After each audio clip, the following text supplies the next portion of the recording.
আজ শুক্রবার 10ই ভাদ্র 2026 সালের 28 আগস্ট। মেষ রাশি, মেষ লগ্ন, এরিস সাইনের জাতক জাতিকাদের আজকের দিনটি কিন্তু মধ্যম প্রকৃতির অতিবাহিত হবে।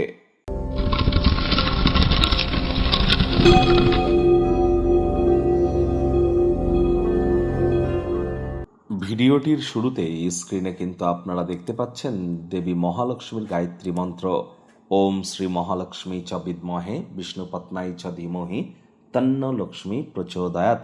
এটি আজ আপনারা অবশ্যই চেষ্টা করুন অন্ততপক্ষে 108 বার জপ করার, না পারলে অন্ততপক্ষে 24 বার করে আপনারা জপ করুন।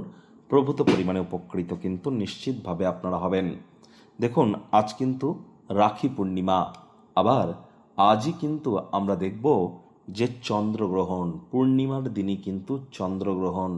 যদিও এই চন্দ্রগ্রহণ ভারতবর্ষ থেকে পরিলক্ষিত হবে না, তৎসত্ত্বেও বলবো সকাল 6:53 থেকে দুপুর 12:32 পর্যন্ত চন্দ্রগ্রহণ চলবে এবং এটি কিন্তু সব থেকে শক্তিশালী থাকবে সকাল 9:43 পর থেকে আপনার প্রায় 11টা, 11:30 পর্যন্ত।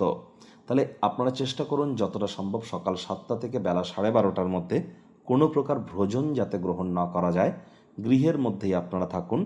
আর এই চন্দ্রগ্রহণের কারণে কিন্তু আমাদের প্রত্যেকের ক্ষেত্রেই একটু মানসিক দুর্বলতা, অশান্তি এবং ডিপ্রেশন, দুঃখ এবং আমাদের মানসিকভাবে আমরা বিব্রত হওয়া বা চঞ্চলতা বেড়ে যাওয়া, আবেগের বশবর্তী হয়ে কোনো সিদ্ধান্ত গ্রহণ করে নেওয়া, এই ধরনের সমস্যা কিন্তু দেখা দিতে পারে। এগুলি থেকে আমাদেরকে বাঁচতে হবে। আজ ভুলেও আপনারা ব্লু কালারের ড্রেস যেন পরিধান করবেন না, পারলে হোয়াইট বা ইয়েলো কালারের ড্রেস পরিধান করুন। ভাগ্যমিটার আজ আপনাদের বলছে 5.5 আউট অফ 10। ভাগ্য আপনাদের অনুকূলেই থাকবে। অর্থ এবং পরিবার এই দুই ব্যাপারেই আপনাদেরকে অতিরিক্ত সচেতনতা এবং সাবধানতা কিন্তু অবলম্বন করে চলতে হবে। কায়িক পরিশ্রমের কারণে শরীরে ক্লান্তি আপনারা অনুভব করতেই পারেন।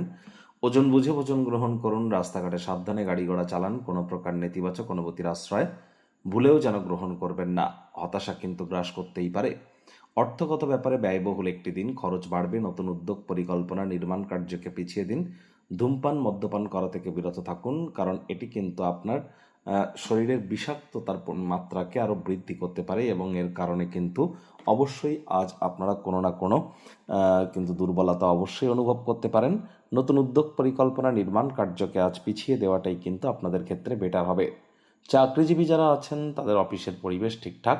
আজ দিনের শুরুটা একটু গড়বড়ে হলেও দিনের মধ্যম পর্যায়ের পর কিন্তু আপনার কর্মক্ষেত্রে বেশ কিছু আপনাকে অবাক করে দিতে চলেছে। আজ অবশ্যই রাজনীতিবিদ যারা আছেন জনসংযোগ বৃদ্ধি করুন, সমাজে পপুলারিটি বাড়বে। আজ আপনারা যে সব কাজবাজ ছেড়ে শৈশবকালে যে সমস্ত ক্রিয়াকলাপ করতে পছন্দ করতেন সেগুলি কিন্তু আপনাদেরকে আবার অনেক আকর্ষিত করতে চলেছে। শিক্ষার্থী বিদ্যার্থীরা যে কোনো প্রকার পরীক্ষা প্রতিযোগিতায় সফলতা প্রাপ্তি করবেন।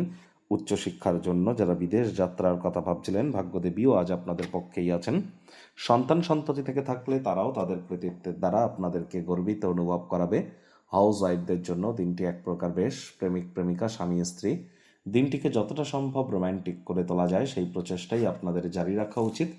অবিবাহিতদের বিবাহের যোগ পরিলক্ষিত হচ্ছে। যারা প্রেমে পড়েননি তাদের জীবনে স্বপ্নের নারী বা পুরুষের আগমন আজ কিন্তু হতেই পারে। একটু প্রচেষ্টা আপনাদেরকেও করতে হবে। শত্রুপক্ষ, বিরোধী পক্ষ আজ কিন্তু খুব একটি শক্তিশালী থাকছে না। পরিবার পরিজন, নিকটে স্থানীয় ব্যক্তিবর্গ, বন্ধু স্বজন কারোর উপরেই জোর করে নিজের মতামতকে জাহির যেন করবেন না।